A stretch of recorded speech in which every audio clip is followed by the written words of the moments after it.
We're only talking of the concept from the East African side because of our side. Before we come to the West, to the AfroBeats. Then the reason I was saying like there was the Genge was Kenyan. And there was that time when we were listening to a lot of people like Amani and what was this guy's name? Nameless. That was the wave. But Ugandan music was we already had our sound going on. We also had exported our sound to like the East African side. Commit a crime and I'll be your defender. Overpower me so that I surrender. That was Kenyan. I was telling you that song. It was a very good lyrics, bro. Then I think it was like 2000 and around 2004, 2005. P Square. Two-Face. That's when AfroBeat started. AfroBeat cuts. Bro, if they didn't know, like, we had these guys. What was this thing of Yori? Bracket. Yeah. Those guys Yori, cut through, bro. I'm with you, man. Love you. That was it. But African Queen was not really Afrobeat. Really? No, it was not really Afrobeat. We have to consider it because I know it was westernized, but if we talk about like the rise of Afrobeat, that's where it began for us. Yeah. Like mostly for the West African sound. I think the father, this how I'm gonna narrate it. Just to summarize everything, the father of Afrobeat, I would say is Fela Kuti. Fela Kuti was basically the father of that.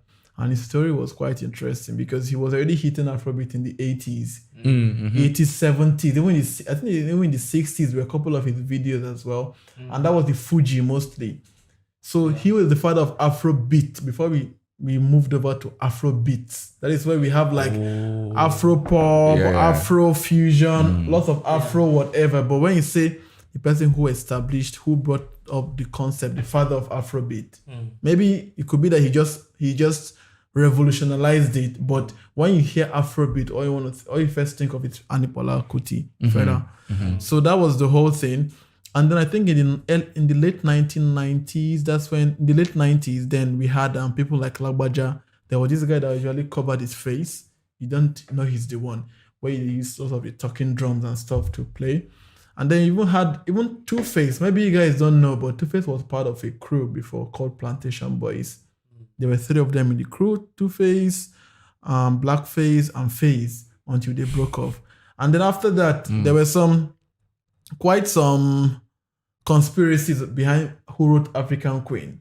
Because they were like, oh, he stole the song from the group, blah, blah, blah, blah, blah, blah, blah, blah, blah. But the fact is that Two-Face got really viral out of that. And then we had P Square, we had Style Plus. Style Plus was killing it, man. Yeah, I remember him as well. No fool me, Mapa Miracle.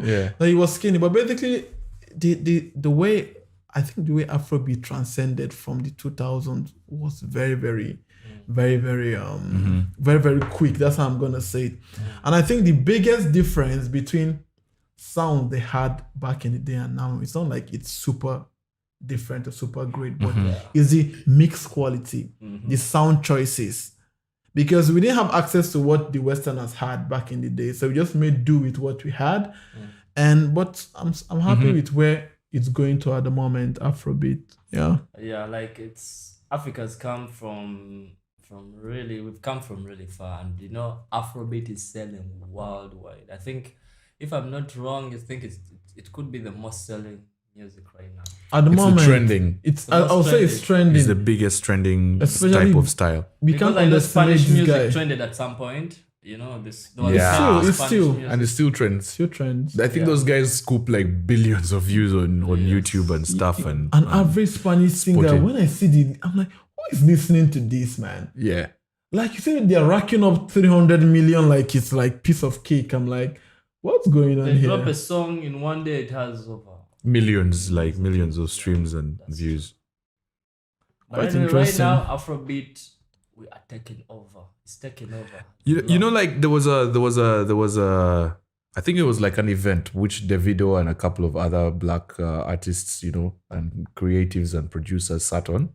A couple of also like with American stuff, and they were talking about the future of Afrobeats. You should go and watch it. It's on YouTube.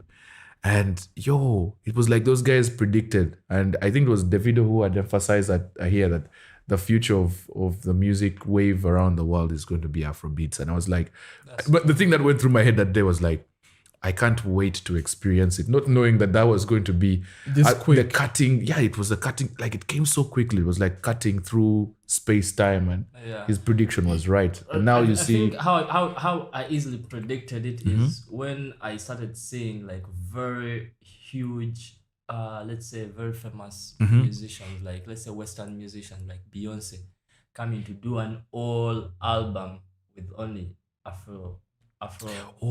Which I think album that was what yeah. spiked the world, and then now it started like. No, I think it was way everybody- before that.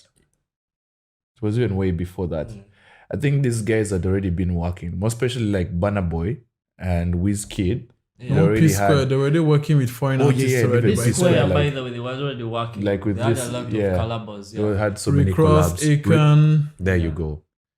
So already we already started playing around, mixing the But different. I don't know why I continents. still feel like when Beyonce did our whole album with Afrobeats. No man, I think that It's kind of I was going to the say, generation changed a little bit. do you No. remember the time? And also, I think like one of the biggest influences for Afrobeat, to be honest, has been the UK. That's without a doubt. Remember when the song Azonto went viral? It was even before TikTok. yeah, People were trying to do that dance. Azonto. Azonto. It was global, man. And we didn't even have proper social media at the time, right? Only had that was Facebook. in 2011 or Way 20, back, bro. 2011, 2010. When university, that was around. Azonto. Yeah, when Yeah, actually, university, first year, I think. true. At that time, we're First still year in the or uni. something. Yeah, this was I think the thing is that whenever you look at it from that side, you're looking at it in terms of Beyonce, it makes you think she magnified it.